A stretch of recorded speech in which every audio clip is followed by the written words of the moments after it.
Hello, and welcome to the Bronze Age Monsters, the show where we wade into the weirdest and wildest waters of the comic books of the 1970s. This season on BAM, we're talking about a Bronze Age buffet of short-lived books with supernatural heroes, but today we're here specifically talking about Brother Voodoo, aka the man who lived twice, aka the Lord of the Loire, aka the Master of all reptiles, aka Jericho Drum. I am your co-host, Matt Howell. I'm your other host, Jacob Balcom.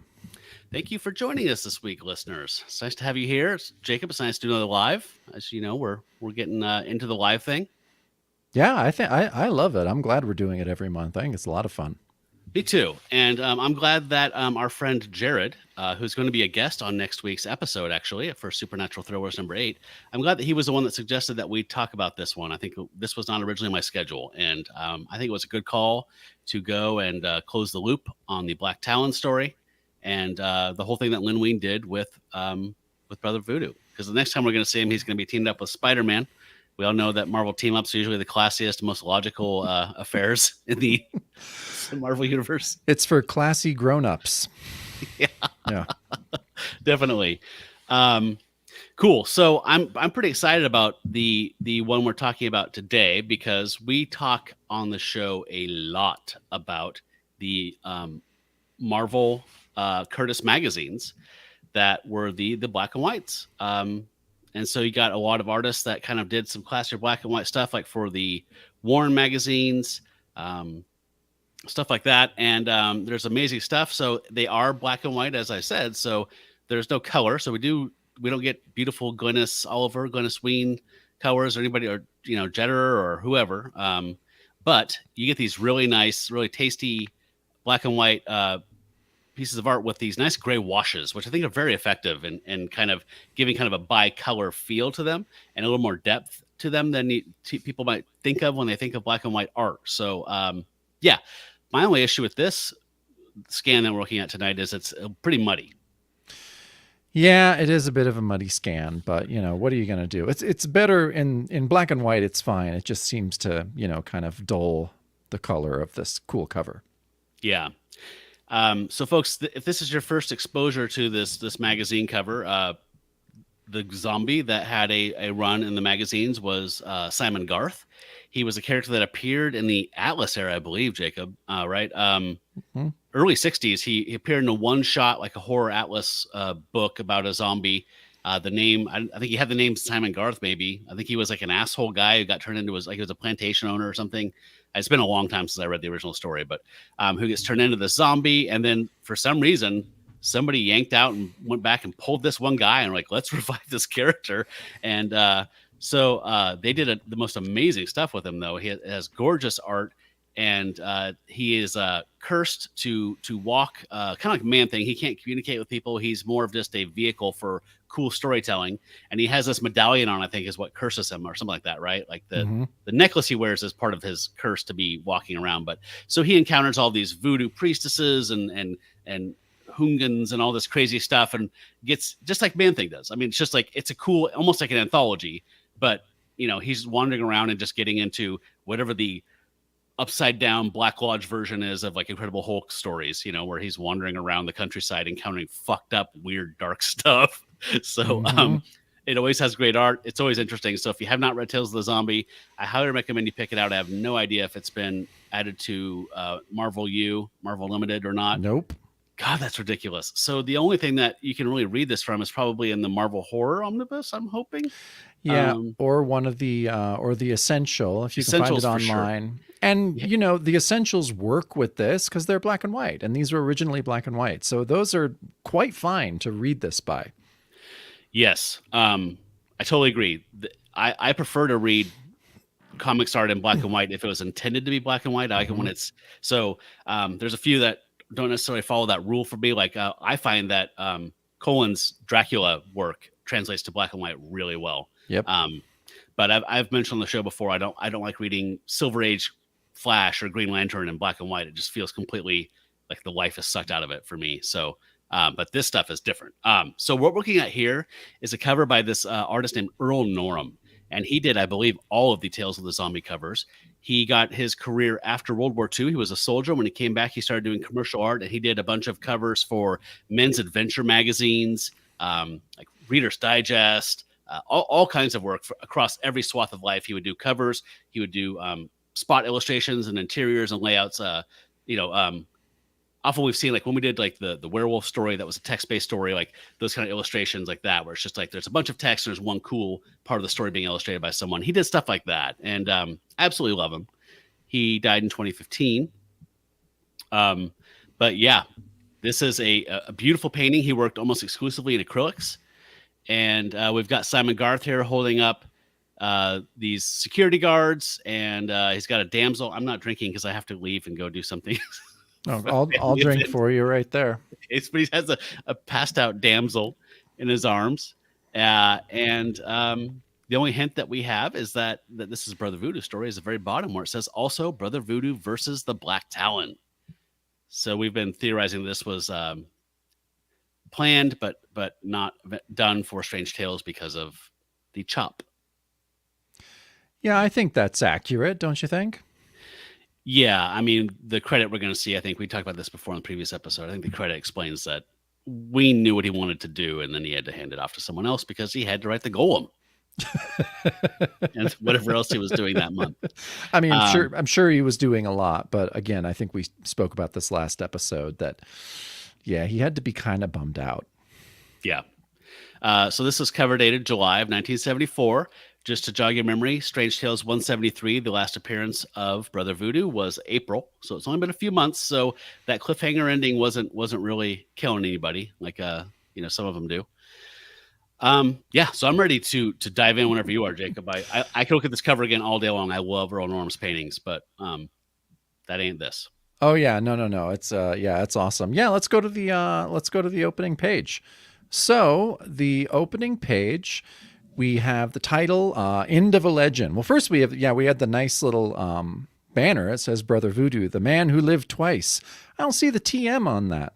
That was a little shocking to me. Yeah, I know. It's ours now. Bronze Age Monsters is going to grab that one.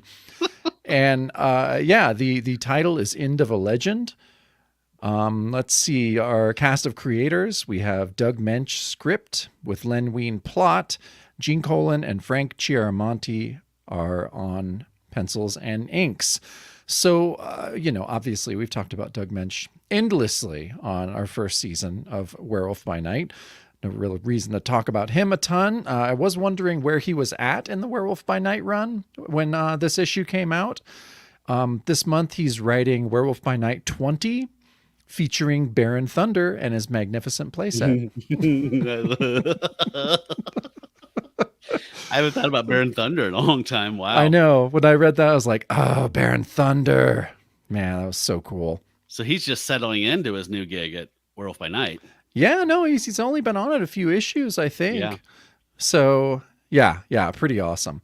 But, on this opening page, we open on a much sexier version of the end of the last issue with Jericho still tied to the upside down cross. Poor Laura Lee on the altar.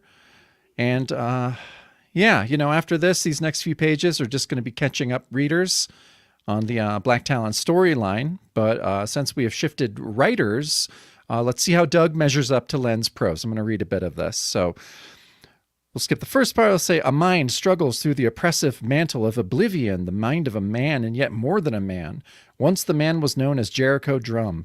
Now he is Brother Voodoo, a man whose mind stabs forward to momentary clarity and the realization that his body is helpless, bound to the splinter abrasive matrix of an inverted cross. Then he is aware of deeply droning voices melded into a solemn, sonorous chant, voices which fluidity spill into his mind to displace his brief moment of clarity, hypnotizing him, leaving nothing but haze-smothered visions of the past. So yeah, what did you think of that opening narration, Matt? My only note was like, wow, I forgot how much I missed Doug. Yeah, right? I was just like, definitely different than Len, but yeah. I thought this was pretty good for Doug. And, and he's he's been working for a while, but it's still a little early for him. Yeah. No, I like the prose. It was a welcome. It was like slipping back into a warm tub of water, bubble bath. Just like, I Doug know, Moench. right? It's like, Doug Moench Doug, Pros. what a great guy. Yeah, no, we love Doug so much, and we'll always be, you know, grateful to him. And we talked so much about him on our first season, on our Werewolf by Night season, that this was really nice. But yeah, so I mean, we're basically seeing Brother Voodoo in the same pose that we saw at the end of the last Strange Tales issue, which I think was 173. Yes, sir. Yeah, and but this one it's great. Those cool washes, and Laura Lee still on the altar. Bit sexier in the Curtis comics. Not gonna lie, this isn't quite code approved, but the magazines didn't have to be code approved, and so they are fairly badass, and this is very reflective of that. Yeah, and I was happy that we got to see those statues again. Like giant fetish things, whatever those are. And I did a Google search and looked around a little bit today. I could not find a voodoo religious icon like bubble, anything that really matches that, which is weird.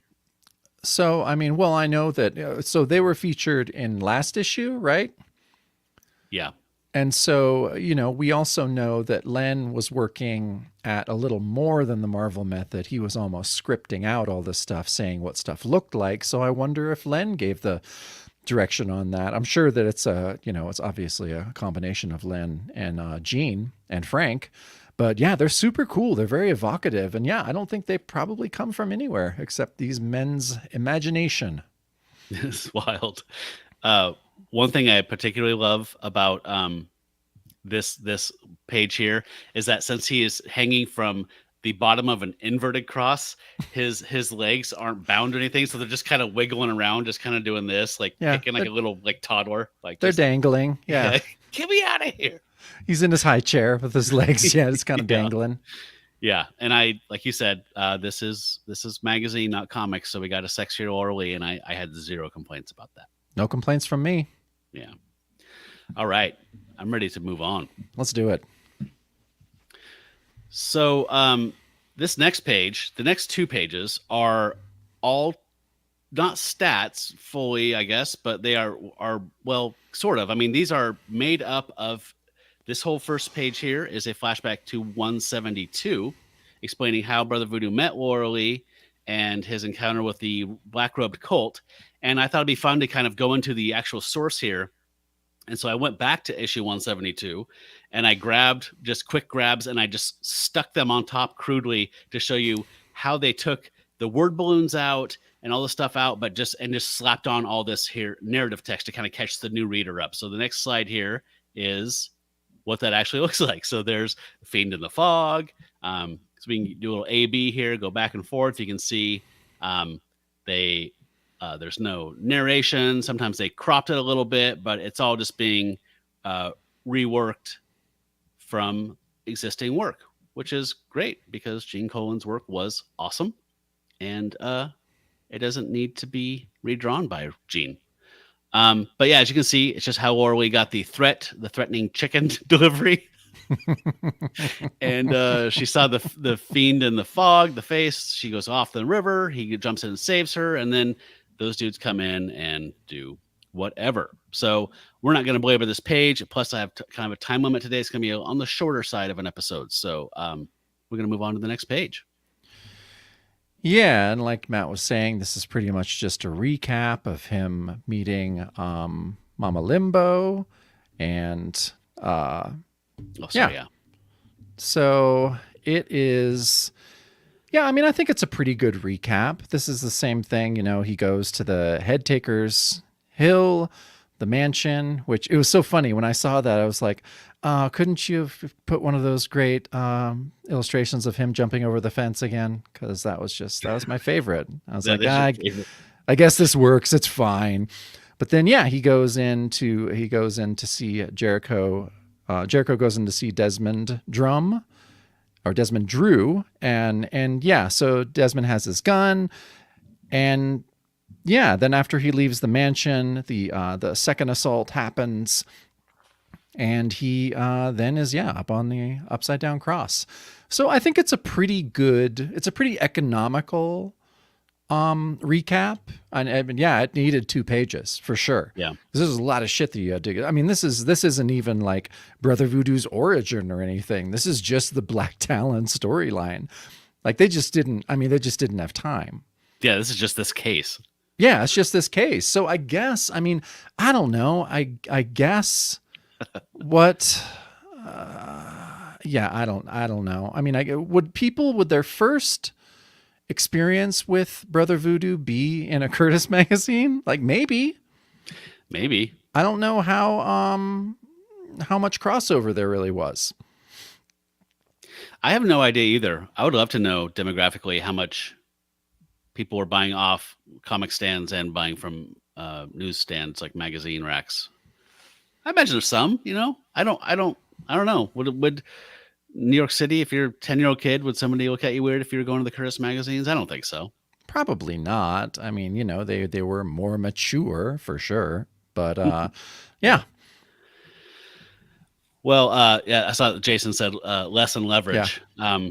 Yes, I can tell that you're in the commercial art world. I work in marketing, and that is a motto that we have as well. So we just had a meeting about let's make fewer videos and make them higher quality and just cannibalize them and reuse them over and over again as much as possible. So I'm all for it, man. I'd rather take good high quality stuff and less of it than lots of crap. One thing I love about TV, modern TV, the production value is a lot higher. You know, you got your Game of Thrones or whatever, and there's only 12 episodes. I'd rather have that than like when there's like 24 episodes of everything. And everything sucked. I mean, that was just Michael standard. Knight. Yeah. I don't need 24 episodes of Michael Knight and Kit doing things. They're not doing anything. No, and it's always shocking when you go back and you're like, oh, I'll check out one of these. And you're like, 30 episodes a season? You're just like, what the shit? One of my things I love is Dobie Gillis. I'm sure you know Dobie Gillis. Yeah, I do. I grew up watching that on Nick at Night, and I absolutely love it. And yeah, I started watching watching that on Tubi during COVID. And there's like 56 episodes the first season. I was like, yeah. What the hell is that? That's not even a year. That's like more than one a week. Yeah. Well, that's the one with Maynard G. Krebs, right? I mean, you need the audience clamored for more Krebs content. Well, yeah. Yeah. Well, the audience is right for once. Yeah, they are. Cool. Yeah, I think that was a good recap there. Yeah, agreed. I feel capped. All right, so we're gonna move on. So here is, yes, Glenn, they did. We're saying we're well aware this is, you're literally walking into a movie 2 hours in, so they did need to explain to the people what the hell was going on. That's a fair thing. So now we have some original art here going on, some new stuff, and we have Black Talon, who I think looks absolutely amazing. I mean, just look at how wiry and muscly and strong he is, and he's holding up this chalice, and he's speaking to the Dark Lord, and you see the Dark Lord as a statue there. And he's saying, "Hear me, Dark Lord, your servant, the Black Talon, Loa of the fiery pits, beseeches you." And he says, "I hold in my hand the instrument for the sacrifice, this dagger," and he has the cup, which is going to, chalice, he's going to fill that with blood and serve it. And so, yeah, I love that it says like the stentorian words echo and re-echo harshly, reverberating within the vaulted chamber. But I just can't get over how good Black Talon looks. Yeah, he looks amazing. And so it continues. We see fog swirling around the statue. I think it's a cool throwback to the Fiend in the Mist thing, Fiend in the Fog. It says almost as if in response. So you get this sense again that this is like, there's kind of a Scooby-Doo kind of a thing going on where it's almost kind of like, you know, you can almost hear the smoke machine go, yeah, start billowing out, you know, fake smoke. And he says, "Oh, it's a sign that we should sacrifice the girl now." And Brother Voodoo is saying, "There's no time to free myself. I've got to summon forth Daniel and take care of this." So Daniel jumps out. And it says here that Brother Voodoo has to silently mouth an incantation, which it was interesting. I felt like when we first started this, it was all kind of an eternal thing that Jericho did, but they keep kind of hammering that he has to like chant and like, I like that they're emphasizing the effort it takes to do it. Yeah, and I mean it always took effort, but that you're right, that effort was always internal. It was like an internal monologue but yeah, this is him just, you know, creepily whispering some muted incantation, and then suddenly Daniel pops out. So that's way cooler. And on the bottom here, it says the spectral apparition of his dead twin streaks across the vast chamber. In my mind, he always kind of floated like I don't know, like, some like a Looney Tunes ghost that's like eating smoke rings, like donuts and coffee, like, but he flits like a shadow, like like a shadow figure or something like that. So he's fast. I thought it was cool. This is like end of Raiders of the Lost Ark fast. Yes, It's exactly. just He like, streaks. he's Blink streaking and you miss through. it. Yeah. So that's cool. I think that was the first time that's clarified. Yeah, it is cool. And as far as art on this page, that top panel with Black Talon and everything, and the idol on the right hand side looks so good too. Yeah. All right. Well, let's go to the next page. So Daniel's spirit possesses the body of the nearest ritualist. And it says, and then at the supernatural command of Brother Voodoo, it moves, drawing a gleaming dagger from within the voluminous folds of its dark robe, a dagger which slashes the rope binding Brother Voodoo's ankle, and then is hurled upward to free the Voodoo Lord's wrist. So yeah, it was a pretty good deal on Daniel. He's a real good shot. It says, after which Daniel's spirit reunites with Jericho's body, rendering Brother Voodoo whole again and free. So yeah, then he jumps down, and Black Talon's like, stop him! The Black Talon commands it. And Jericho's like, I don't care if your Dark Lord himself commands it. No one stops Brother Voodoo. And lands a punch that says sponge, which I loved. I thought that was awesome. I love his confidence here. Like, he's already tussled with this gang of robed cultists before. And now he's willing to take on Black Talon. You know what I mean? He's just he's got kind of a haughty arrogance, confidence that is earned, and that I appreciate. Well, that's one of the things we liked about this character, is that he is a little arrogant, and that goes with his character because he's Brother fucking Voodoo, and he has a spectral twin. So he gets that. Wrench, stock, sponge. Yeah, there's some good sound effects here.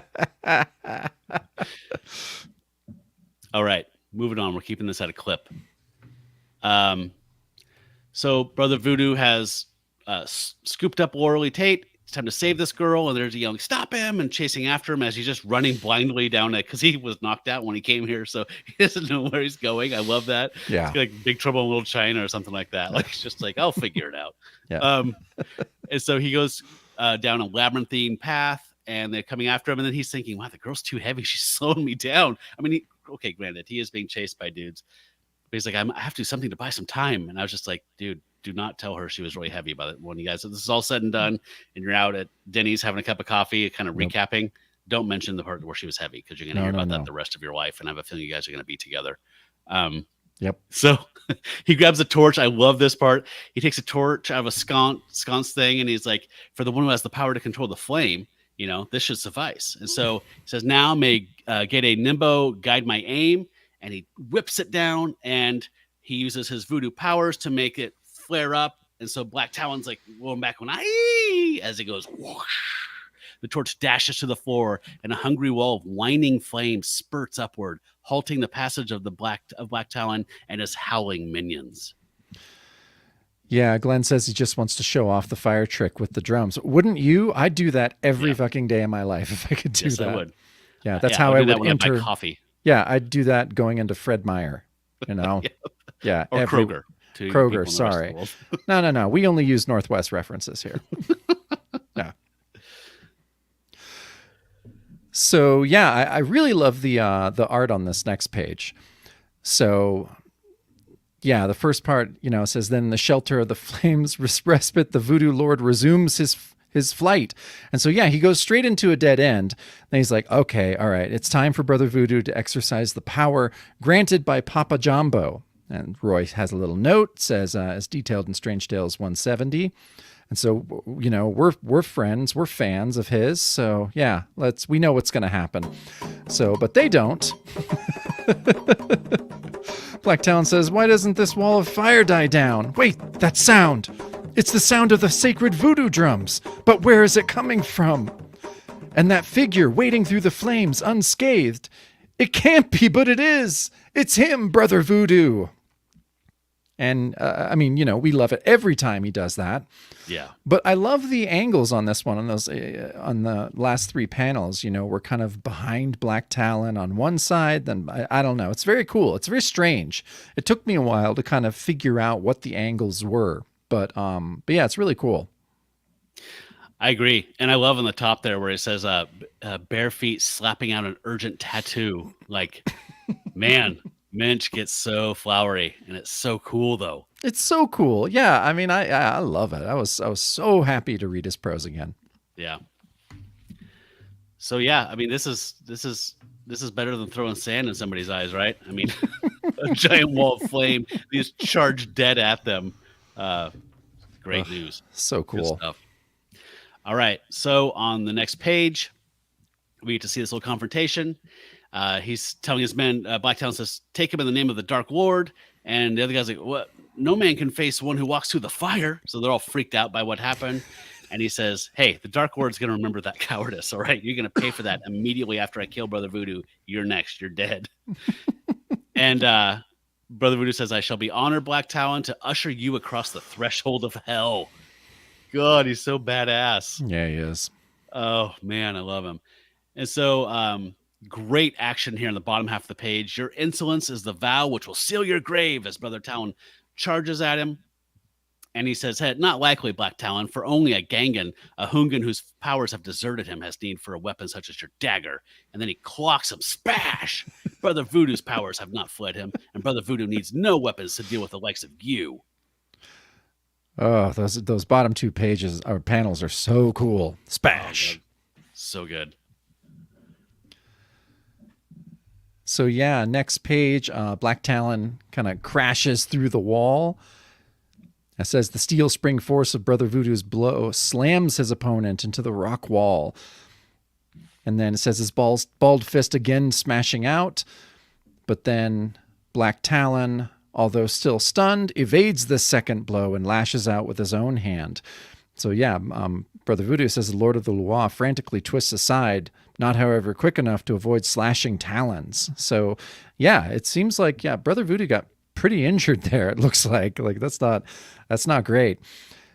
He says, am I such a Gangan now, Brother Voodoo? Now when it's your blood which stains the floor? So, Talon thinks that he has the edge here. But then, yeah, and he says, weapons are weapons, Gangan. I love that. I mean, again, this is a Curtis magazine, so you don't get to see Spider-Man get raked on the ribs by Vulture and have blood spray out. Like, that just doesn't happen. No. They might have like blood come out of the corner of his mouth or like a blood from a wound after a fight, but you don't get to see actual like violence happen with a violent, gory effect in the moment. Like, that's definitely not code approved. So love it. And I love all this trash he's talking to Black Talon as they tussle here. It makes me so happy. All right. Moving on, we got a 3-panel page here, much like Spidey Super Stories or something like that. And I love this first panel. That's them almost entirely in silhouette. He says, whether they be daggers or Talon gloves. So he's counting the Talon gloves as needing a weapon, making him a weaker foe. And I love this close-up here of him punching right at the camera, essentially, the viewer. Mm-hmm. It's still Brother Voodoo who disdains the use of weapons, unlike you, Gangan.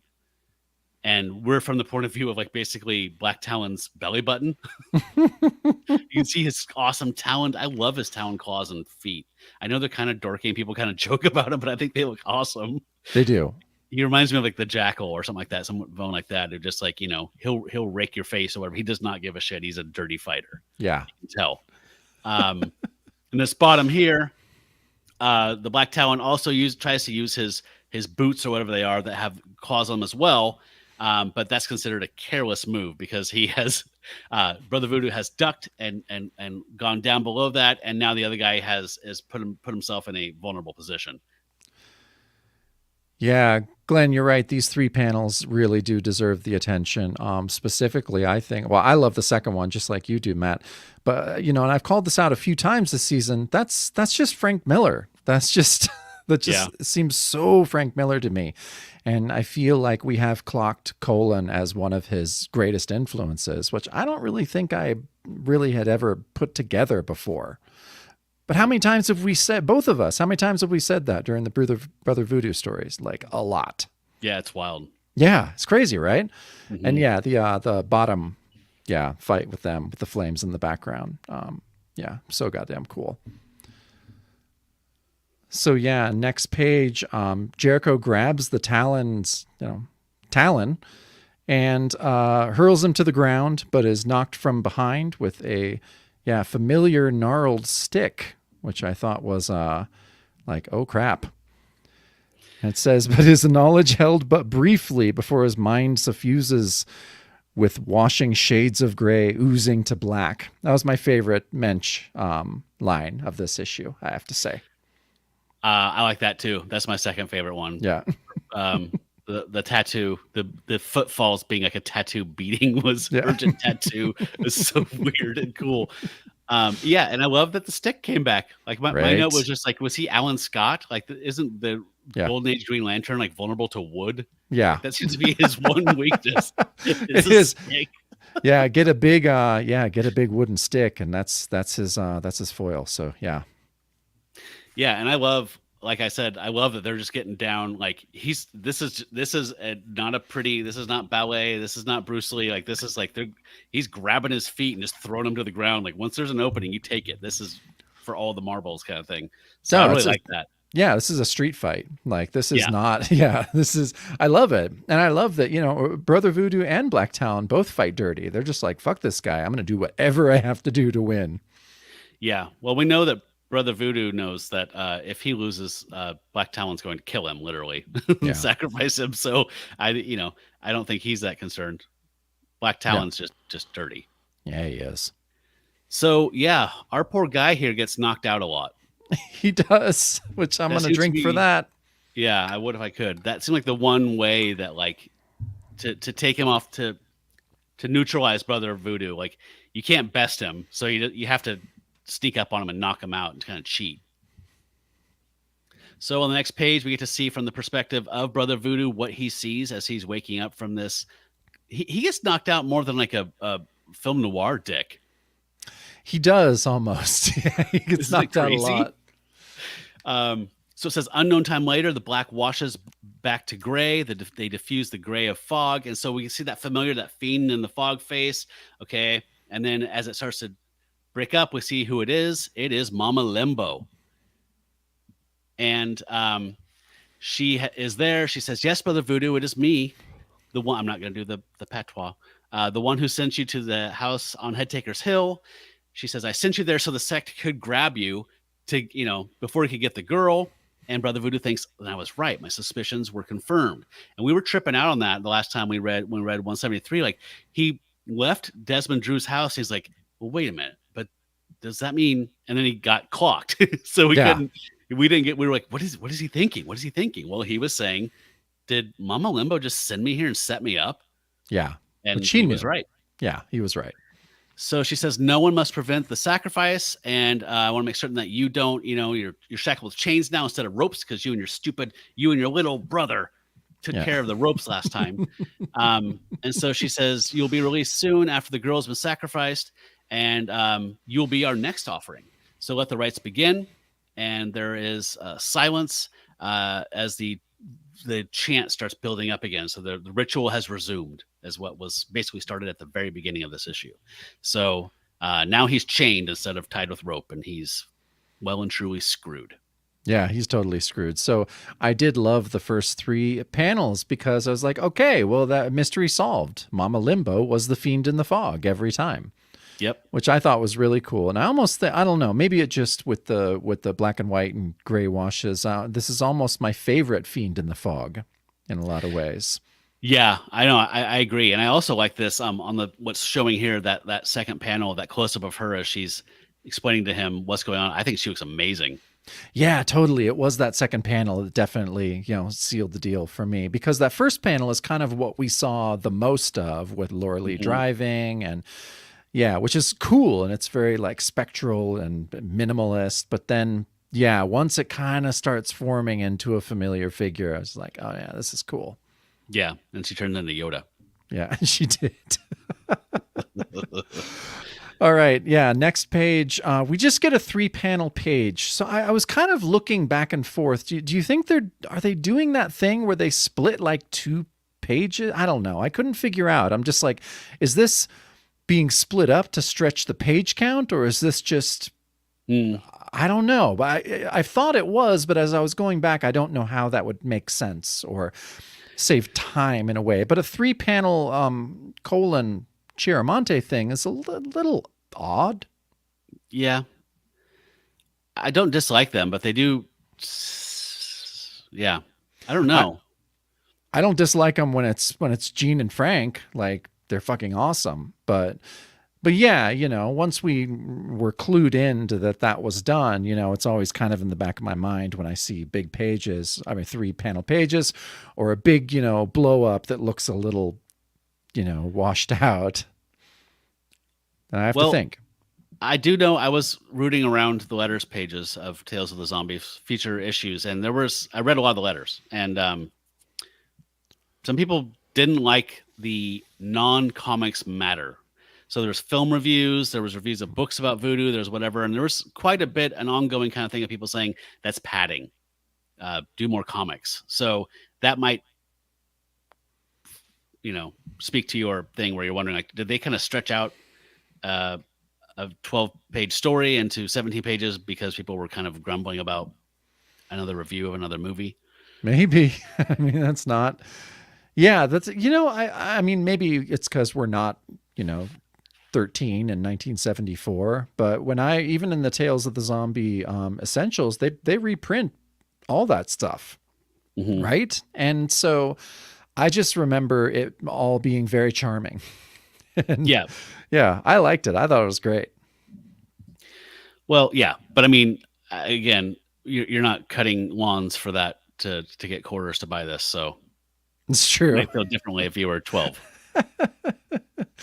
Yeah, Jason, I wondered that too. Just says if I wonder if they had to have a certain percentage of non-comic matter to classify it as a magazine. Ooh, which is a good thought. It is a good thought, and it's kind of like, I know they kind of did away with this, but back in the Golden Age and even the Atlas era, like, you had to have like a text story for it to classify for some kind of postal code.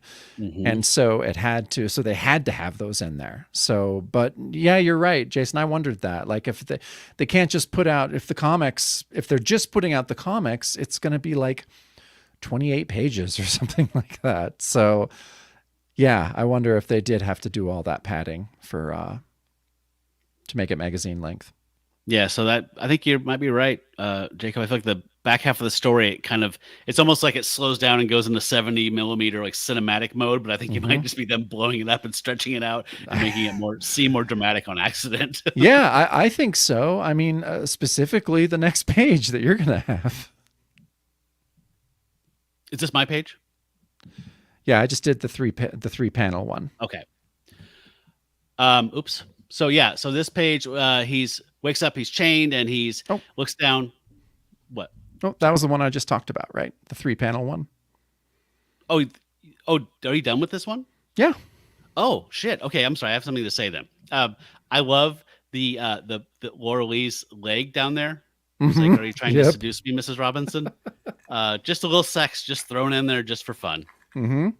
That's all I would say. It was like, no, I love that, and I love that there's just fog everywhere in the entire room. Like, it's just choking fog because she's just generates fog somehow.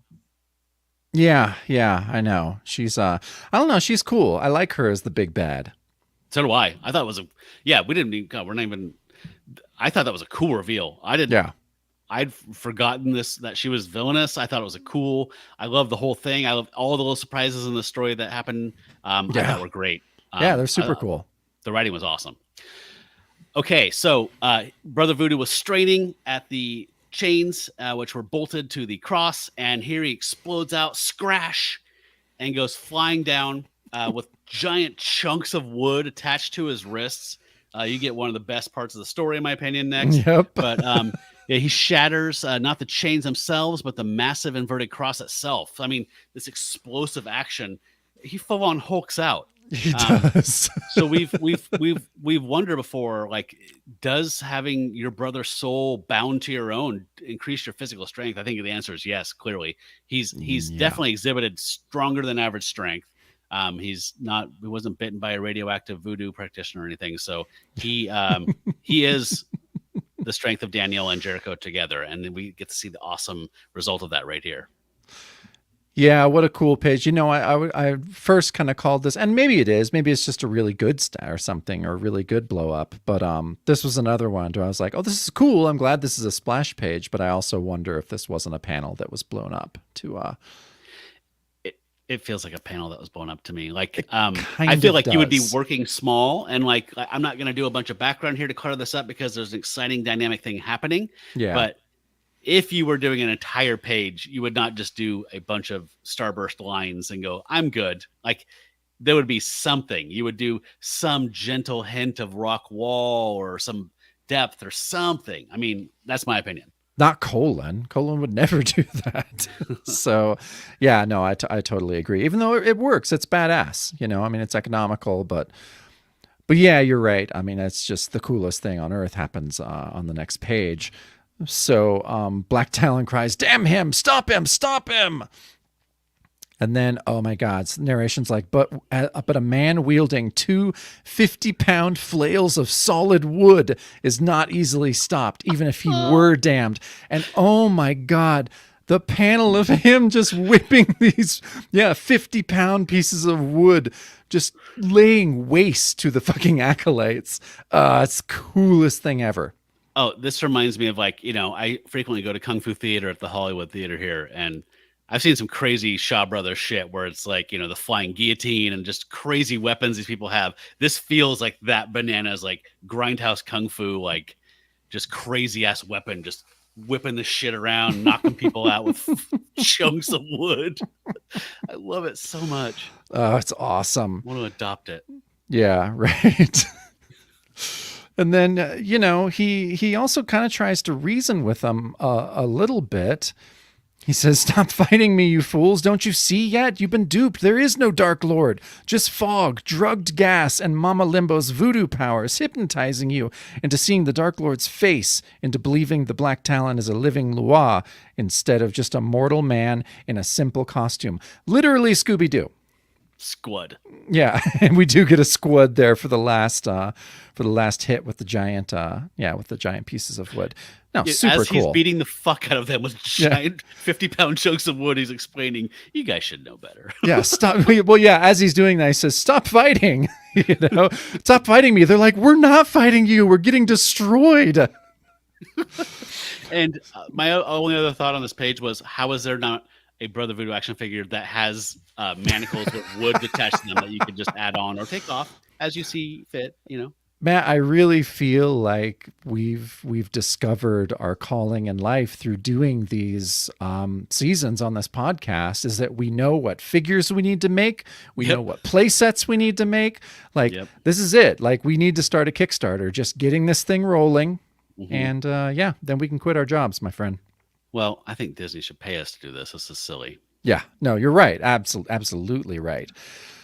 So, Well, Mark says this reminds him of season 2 of the Daredevil Netflix show when he uses the chains in that hallway fight scene. That's awesome. Yeah, that is awesome, man. That hallway scene, as out of all the hallway scenes, that is probably my favorite. And there's a lot. Yeah.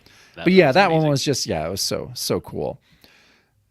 The bottom 2 panels, Mama Limbo utters a single unintelligible word, or perhaps merely sound, and the fury of combat transforms to the dormancy of ice, inert, rigid. Every living being within the chamber freezes in awkward place. I thought that was also really badass. Like, this is such a cool page. Like, Brother Voodoo is kicking more ass than he ever has, and Mama Limbo just has to utter like one syllable under her breath, and the entire thing just pauses, which is pretty badass. Yeah, that gives you perspective of like how powerful she is. Right? Yeah. I mean, he can do some cool stuff. She can freeze everyone in the room, like it's freeze tag. Yeah. That's power. Yeah, that's big time power. So on the penultimate page, I believe, right? Yep. We get this close up of her blind eyes kind of rolling back in her head. And she says, "You're wise, Brother Voodoo. The Dark Lord is in truth nothing but the soul of an old woman's desire, an old, ugly, blind woman who desires youth, beauty, and sight, and who knows how to obtain those qualities through a process learned from Countess Elizabeth Bathory." I was like, what the fuck? What the hell? So she was a Hungarian countess who was accused of killing young women and draining their blood, torturing them, getting their blood and bathing in it to restore her youth. I did a bit of a dive on this on Wikipedia. There's a bunch of this that says this was entirely a political persecution thing. It's propaganda. A lot of the accounts from people were totally dodgy or they were paid. So who knows how much reality there's to that, but it's become a thing where it's kind of almost attached to like a vampiric thing. Stoker said he was not inspired by these tales in creating Dracula. He had plenty of other things to draw from to be inspired, but it is associated with Dracula. Did the first picture that came to mind, was it Ingrid Pitt? I mean, yeah, it was for me. Of course it is. Yeah. Countess Dracula. Yeah. I mean, obviously that's all I'm ever going to think about when I hear Elizabeth Ingrid Bathory. Pitt. That's all I ever think about anyway. But pretty much. So she explains that she found her ancient diary. It's in her possession, and it explains how she bathed in the blood of 4 beautiful virgins. In the account, it's up to like 300. She was charged with like up to 300 people being murdered. Wow. Prisons. That's crazy. And so she's saying that is, she wants to do that to restore her fading beauty. And so she got the cult to kill the 3 virgins. And that's what we got a note here from Roy saying that was what Strange Tales 172 was about. Laura Lee is the 4th. And so this is all about her just wanting to be young and having her sight restored. So all things are vanity. And then on the bottom row, Fate apparently just makes that rope that was holding the inverted cross up, snap, spack. And right before she can bring the knife down onto frozen Brother Voodoo, we see a gory, nasty little death for her. She gets brained. Brutal. And it says there's a queasy sound. So you can only imagine that's like a splutch or something of her skull just being crushed like a grape. Mm-hmm. And then another surprise, embarrassment of riches, a fun twist here. Black Talon pulls his mask off and says, "Mother!" So she is dead. The spell is broken. No one's frozen anymore because the voodoo priestess has died. And so he snaps to life and realizes Mama's dead. I know. So weird. Their shoes didn't fly off, Glenn. That's it. Yeah. It's a Bob O'Brien thing, apparently. Yeah, absolutely. Yeah, I mean, but the 2 like cool reveals on this page, it did kind of just like, you're like, no way. It's just, I know they're probably running out of room and everything, but yeah, I love the 2 reveals that we get on this page. Really, really cool. Yeah, this thing really came slamming to an ending here. I liked it. Yeah, it really did. So yeah, we're at the last page. And one of the acolytes says, "We've been tricked, just as Brother Voodoo said. There never was a Dark Lord, just a scheme contrived by Mama Limbo and her son to achieve her selfish goal of immortality." And then this was also awesomely brutal that I like, is that it says, and before Brother Voodoo can move to stop them, the insensate mob of cultists engulf Desmond Drew with a brutality born of outrage. So they're just tearing him apart. Yep. Basically just tearing his limbs off. And yeah, super, super, super brutal. So Brother Voodoo grabs Laura Lee and he's running away. He's like, "Oh, the best course of action, let's get Laura Lee out of here and lock the mob inside long enough to make a phone call." And I don't know, off-panel phone calls make me laugh for some reason. I mean, I know they shouldn't all be illustrated with someone like, using the rotary dial, but just like, I got to make a call. And then the next panel is like, "Yep, I made that call." And Laura Lee's like, "Brother Voodoo, what?" He says, "You'll be safe now, Laura Lee. I've summoned the police, specifically your father, and it looks like he's just broken all records in arriving here. I don't understand," she says. "Few people do, Laura Lee." And those are the final words of Brother Voodoo in his own comic story. As he's waving to Nathan, like, "Hey, we're over here." He's getting a taxi. I love that note of just like, he could put her down and break up this fight. He could call reptiles, he could call rats, he could make a wall of flame to break up them tearing Desmond Drew to shreds, but he's just like, I'm gonna put a bar over this door and call the police. I know. He's like, no, that's not my scene anymore. Like, I don't have to worry about that. I just have to get my gal to safety. So yeah, no, there was something I did laugh out loud when he carried her out, and then it was just like puts this bar down on the door. Oh, good God. Yeah. Jason Feinstone says that RIP end marker makes me sad. Right. Yeah. His Brother Voodoo story is over. Yeah, he's right. So at the bottom of that panel, we have a little RIP, and it is sad. It should be sad. Glenn wants to know what does that last line mean? Few people do, orally. I don't know. I was wondering that myself, Glenn. Forget it, Jake. It's Chinatown. Yeah, it was those kind of vague lines. Like it's one of those, but it almost made me think like it is actually from something that we're not just clocking, and or maybe you're right. Maybe Matt, it sounds just like some kind of obtuse line at the end of some noir film. Yeah, I don't know how you'd write your way out of that. So I guess it is kind of just like a obtuse, like you're saying, just kind of a. Well, the world's a weird place. Yeah, the end. R.I.P. Which I kind of appreciate, actually. Yeah, hell yeah. So let's do final thoughts here. Well, if you want me to go final thoughts, I loved it. Like I loved this issue. I loved how it ended the Black Talon storyline, I think, pretty well. Like we said, the last page that we talked about, the end page, seemed weirdly rushed, but in a way that I thought was funny and cool, which is kind of a hard thing to do. So I think they succeeded in just being like, shit, no, let's wrap it up. Like we don't see a tearful reunion of Laura Lee and her father or anything like that. It's just like, nope, hey, see you later. Yeah. And I appreciated that. But the art is great. Hearing Doug Moench's prose again was so comforting and amazing. And so no, I absolutely loved this. I loved it as well. I don't know if I liked the art as much as I liked the Strange Tales Brother Voodoo art. Part of me was wondering if Gene felt like, well, this is magazine work. I can be a little more abstract and a little more fluid, because there was times where like Brother Voodoo felt very almost not human, like in this kind of lithy, ropey, whatever sinewy-ness. Yeah. Which is cool. And I think Chiaramonte is a great pairing for him. They seem to just hum together when they work. So I thought it looked great, but I didn't know, like, when we were talking about is this a page broken up into 3 pages or something like that. I feel like that was something felt a little off to me here and there in it, and it felt like it was manipulated, or it didn't feel rushed. It felt monkeyed with. So yes, I'm wondering if that was what it was. It has to be. I mean, I think they're just like, fuck, we needed another page. Well, let's break this up as best we can.